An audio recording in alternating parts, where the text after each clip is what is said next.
Hey everybody, it's Eric from epautos.com, coming to you from a 2018 Ford Focus, and I'm going to use this car as a guinea pig to show you and talk to you about the lane keep assist. I'm going to hopefully scan in, and you can see on the sort of the top right of the screen there, you'll see a little icon of the car, and to the right or the left of it, you'll see sort of green bars that will illuminate or not as the car orients itself in between the painted lines on the road. That's how these systems work.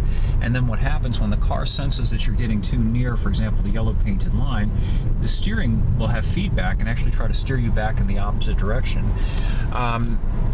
I'm hugely skeptical of this technology. I think, frankly, that it's dangerous technology, and I'll explain why I think so. And almost got hit by a clover who almost just pulled right out in front of me. Because I was paying attention, though, I saw the clover. And that brings me to my first point.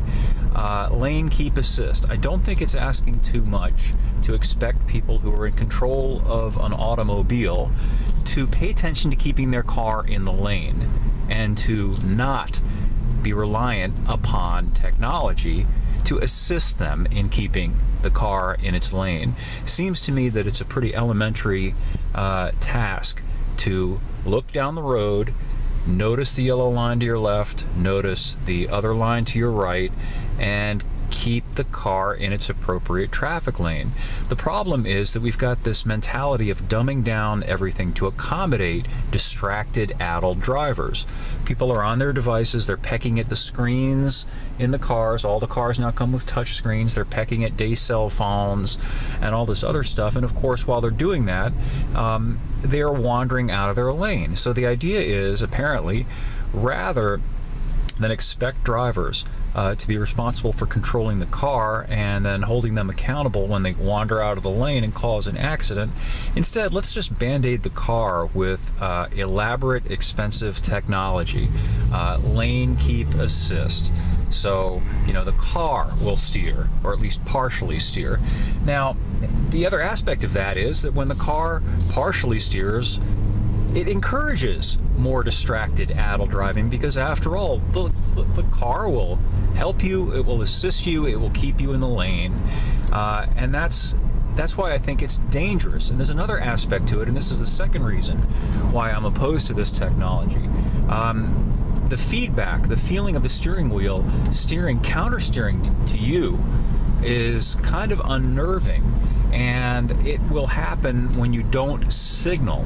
If you don't put your traffic signal on, for example, to make a left turn to cross into the next lane, let's say that you want to do that, the system will interpret that as you wandering across the lane, even though it's a purposeful, intended, and deliberate lane change, and it will try to steer in the opposite direction to keep you back in the lane of travel. Now, of course, I know there are people who will say, well, you should signal for safety every single time, but sometimes there's no need to signal, and I think it's kind of idiotic, robotic mindlessness to demand that everybody signal all the time.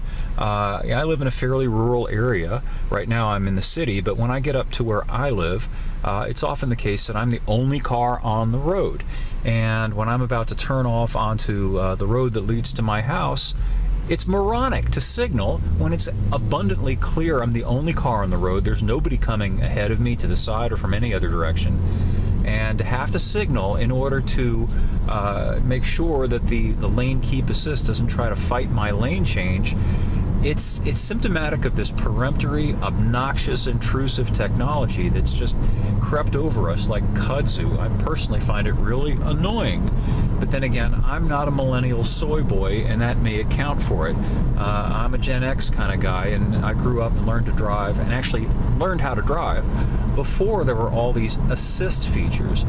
Now, it's interesting to me that so many millennials actually don't seem to want to learn how to drive, and it may well be because driving has become kind of tedious and peremptory, the car second-guessing everything, and judgment, initiative, and skill being actively discouraged by all of this band-aiding and idiot-proofing that they're fitting to cars, which increasingly, by the way, you can't avoid. it was the case a couple of years ago that things like lane keep assist and automated emergency braking, which is a whole nother rant, were confined to the higher end cars, and it was usually optional, so you had to pay extra for it, which was fine. I think it's fine that that technology is available for the people who want to pay extra for it. Good for them. All for it. Just like airbags. I think if people want to buy 6 airbags, 8 airbags, whatever, they should certainly be free to buy it. The manufacturer should be free to offer it. But what happens is that this stuff winds up becoming included in the suite of standard safety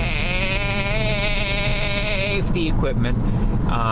And that's if the government doesn't mandate it. And the car industry now is fully in bed, entwined and spooning with the government, because A, they'd rather not fight the government. They got tired of that. And B, they realize there's money in not fighting the government. They have finally realized, from their point of view, that it makes more sense financially to simply put this stuff in the car, charge people extra for it, and then tell everybody how concerned they are about safety, even if it doesn't make the car any safer and arguably makes it less safe for all the reasons that I've just explained. But hey, what do I know? I'm just an aging Gen Xer who is suspicious of technology and control freakism. Anyway, you tell me. Anybody out there who disagrees with me, I'd love to hear your reasoning as to why. And don't just call me a dickhead.